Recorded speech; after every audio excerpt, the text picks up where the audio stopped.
اعزاز سید صاحب اور شبیر ڈار صاحب، خدا کا خوف کریں، اگر سچ کہنے کی ہمت اور جرت نہیں ہے تو کم از کم زمین اور آسمان کو ایک برابر نہ کریں، دن اور رات کو ایک نہ کہیں، سچ اور جھوٹ کو برابر نہ کریں، اپنی غیر جانبدار صحافت کا کچھ تو بھرم رہنے دیں۔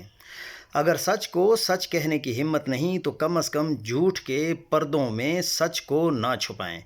محترمہ فریال تالپور کی جو ویڈیو لگا کر آپ نے عمران خان کی بہنوں اور دیگر تحریک انصاف سے متعلقہ خواتین پر جاری بدترین ظلم و ستم فسطائیت کو جسٹیفائی کرنے کی کوشش کی ہے، یہ انتہائی شرمناک ہے۔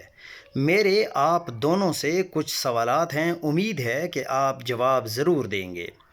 فریال تالپور کی گرفتاری نیب نے کی تھی، جو بظاہر تو ایک آزاد لیکن حقیقت میں اسٹیبلشمنٹ یعنی جنرل باجوہ صاحب سے احکامات لیتا تھا، اور جب اس نے یعنی جو نیب کے چیئرمین تھے، انہوں نے جب جنرل باجوہ کے احکامات سے باہر ہو کر احتساب کرنا شروع کیا تو غالباً طیبہ نامی خاتون کی ویڈیو سامنے آ گئی، اور پھر چیئرمین نیب کے مزاج درست ہو گئے۔ پھر ڈیل کے تحت پہلے فریال تالپور کی کرپشن کے تمام کیسز میں ضمانت ہوئی، اور پھر زرداری کو پہلے سندھ بھیجا گیا، اور پھر وہاں سے تمام کیسز میں ضمانت ہو گئی۔ ساری دنیا کو پتہ ہے کہ ادھی سندھ میں چلنے والے سسٹم کا اہم حصہ ہیں اور اربوں کھربوں کے لین دین میں براہ راست ملوث ہوتی ہیں۔ اس سب کے باوجود ادھی کو نہایت عزت احترام سے لیڈیز پولیس گرفتار کر کے جا رہی ہے۔ محترمہ بشرا بی بی پر کون سا کرپشن کا کیس ہے؟ سالہ سال سے کرپشن اور کرپشن کی فائلوں کے افسانوی قصے سنائے جا رہے ہیں، لیکن وہ فائلز گدھے کے سر سے سینگ کی طرح غائب ہیں، اور توشہ خانہ اور القادر کے فضول کیسز میں بشرا بی بی کو جیل میں بند رکھا ہے۔ علیمہ خان، نورین خان، عظمیٰ خان پر کون سے کرپشن کے کیسز ہیں؟ انہیں تو اپنے بھائی، اپنے لیڈر سے جائز قانونی اور اخلاقی ملاقات کے جرم میں ہر ہفتے جیل کے باہر بلا کر ذلیل کیا جاتا ہے۔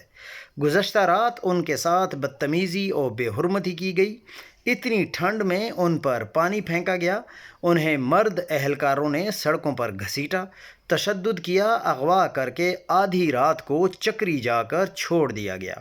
یاسمین راشد، فلک جاوید، صنم جاوید، عالیہ حمزہ، عائشہ بھٹا، کنول اور سیما، ان سب پر کون سے کرپشن کے کیسز ہیں؟